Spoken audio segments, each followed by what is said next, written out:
Boleh nggak ceritain sedikit Kak Ferry? Ya, jadi sebenarnya almarhumah Putri itu nggak terdeteksi ya. Ternyata bulan Oktober, akhir Oktober itu masuk rumah sakit. Terus sebelumnya tuh sering demam. Terus badannya cepet capek, main dikit di rumah cepet capek, terus demam, dikasih paracetamol turun. Setelah itu besoknya demam lagi. Sampai pada akhirnya kita keluarga kaget dikabarin almarhumah tuh dilariin ke rumah sakit, itu badannya udah semuanya tangannya udah putih semua gitu. Nah, terus diagnosa dokter sementara itu adalah kanker darah. Tapi akhirnya kan harus diambil sampel dari sumsum tulang belakang itu untuk memastikan kalau memang ini benar-benar leukemia ya.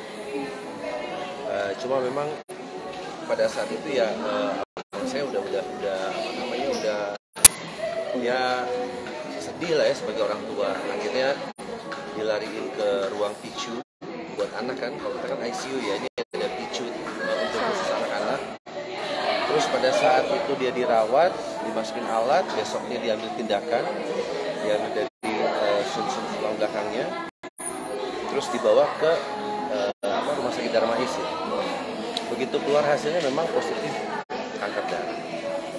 Jadi memang nggak ketahuan sama sekali gitu, karena anaknya kan ceria, periang. Terus kita tuh pada sedihnya karena memang dia ini semua orang yang kenal sama dia tahu banget anak kecil ini nggak pernah rewel gitu loh. Terus saya juga kenal dia, tahu dia kan, maksudnya dia tuh selalu apa-apa ke orang tuanya. Kalau mau minta sesuatu juga, Pak, Bunda, boleh nggak beli ini kalau ada rezeki, kalau nggak juga nggak apa-apa. Terus senangnya tuh memang dia senang sama Quran, surah-surah Quran tuh senang banget sampai hafal Al-Mulk gitu. Terus juga kalau sama kakaknya tuh yang laki, kalau udah azan, ayo kita sholatnya di masjid, jangan di rumah kayak gitu. Jadi emang benar-benar kita kehilangan banget keluarga gitu. Nah, kalau boleh tahu terdeteksinya itu pada saat apa, dia mengalami apa mungkin? Pertama dia itu tadi saya bilang demam terus sering capek. Nah terakhir itu dilarikan ke rumah sakit itu pada saat memang demamnya udah mulai nggak turun sampai 40 gitu kan. Terus tapi dia tuh nggak mau ngomong karena ini anak nggak pernah sama sekali mau nyusahin orang tuanya. Jadi dia nggak pernah mau ngomong. Terus kadang-kadang dia rasa sakit dia tahan. Jadi pada saat di rumah sakit kita udah bilang, yang kuat ya, dia sabar, kita semua sayang sama ini. Jadi cuma iya. Usia berapa sih Kak Ferry? Baru ulang tahun ke-4 tahun gitu. Berapa lama berarti jaraknya dari ketahuan sampai akhirnya berpulang?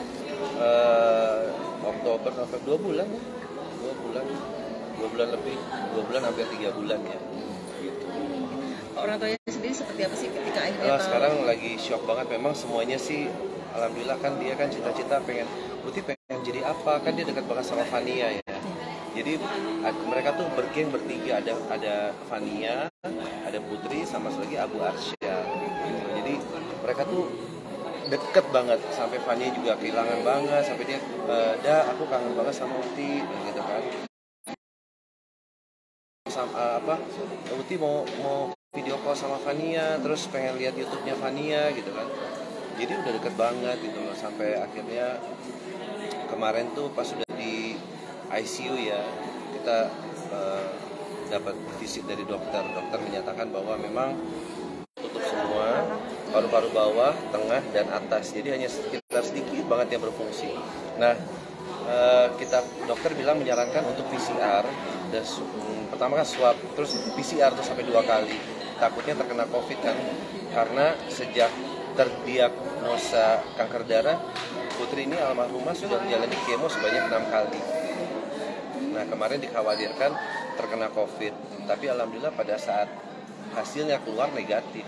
Jadi memang sistem imunnya udah nggak berfungsi, sampai akhirnya dikasih obat yang lumayan agak sedikit mahal ya, itu harganya. Memang tubuhnya sudah tidak merespon apa-apa. Terus terakhir pada saat dimasukin ventilator juga, suster ajak ngomong, saya ada di situ semua. Putri habis ini kita jalan-jalan yuk, mau kemana, ke mall atau kemana? Terus bilang kan ke Dufan gitu kan. Enggak, jadi gini, ya udah Uti mau kemana? Terus dia tunjuk ke atas. Udah nggak bisa ngomong karena udah ventilator semua. Ya pada saat itu besoknya dikasih tahu kan diupdate terus kita sama keluarga. Terus abang saya itu sempat WhatsApp grup, telepon semuanya bahwa minta pendapat kita sebagai saudara-saudaranya, omnya, tantenya. Ini gimana ya kata dokter? Ini terpaksa kayaknya ventilator mau dicabut, Uti ini harus ditidurkan. Terus pakai alat yang pemacu. Kita bilang pengalaman saya, kalau saya sih kasih saran, kayaknya kalau sudah dengan alat kan memang kita nggak pernah tahu ya apakah almarhum ini masih ada atau enggak. Pengalaman yang kebanyakan saya lihat tuh kan begitu. Terus saya juga pernah kehilangan orang tua saya, kita kehilangan bapak ya. Jadi saya bilang, tapi saya kembalikan lagi kepada kakak saya sebagai orang tuanya. Terus pada saat baru mau ditidurkan, dia sepertinya udah memang udah mau tidur. Akhirnya sebelum alat itu masuk semua, udah sampai akhirnya dipompa, terus udah pakai alat yang shock yang buat jantung itu segala macam. Memang udah. Kak Ferry, Mama kehilangan cucu keberapa ini? Cucu urutan keberapa si Putri ini? Urutan keberapa ya ini ya? Kan ada banyak ya, 1, 2. Jadi kalau kakak saya itu kan punya anak 8. Ini tuh anak yang ke 4, 5, 6, 7. Yang ke-7 gitu. Yang ke-7. Mama sendiri kehilangan cucu? Wah, kalau ibu saya sih udah nangis ya. Terus adik saya perempuan, karena dia ngurusin dari bayi, dari mulai melahirkan, dia udah kayak second mother-nya lah, ibu keduanya tuh. Makanya sampai di postingan saya tuh dia sampai pingsan gitu, yang udah nggak kuat karena dia yang benar-benar. Dan kita semua memang sayang sama Putri ini, karena memang anaknya baik. Sampai sepupu-sepupu saya nih datang tuh pada nangis, sampai bilang kalau saya bisa tukeran sama dia, saya mau tukeran. Karena dia benar-benar emang udah ahli surga banget ya, belum ada dosa sama sekali. Ya kita semua sayang sama almarhumah, tapi Allah lebih sayang sama. Fania sendiri ya, gimana? Oh, Fania udah Fania sudah Uti mana? Uti udah ini pergi kemana? Dia kan belum. Kak Ferry sendiri gimana? Oh, banget sama saya, deket banget. Kadang-kadang dia main di kamar saya dulu ya, ngumpet-ngumpet di balik hordeng. Terus kadang-kadang suka saya jailin juga. Jadi dia paling takut tuh sama suara brek tuh sebenarnya lakbannya kita gini-gini, dia takut banget gitu. Sampai ya itulah makanya orang fan aja sampai kehilangan gitu. Ini, tapi terakhir itu yang membuat gitu ya? Dari nenek, dari ibu saya sih. Tapi memang kata dokter tuh yang membuat dia lemah itu karena sejak di kemo itu 6 kali kan, memang kemo ini kan berbagai macam reaksi terhadap tubuh manusia.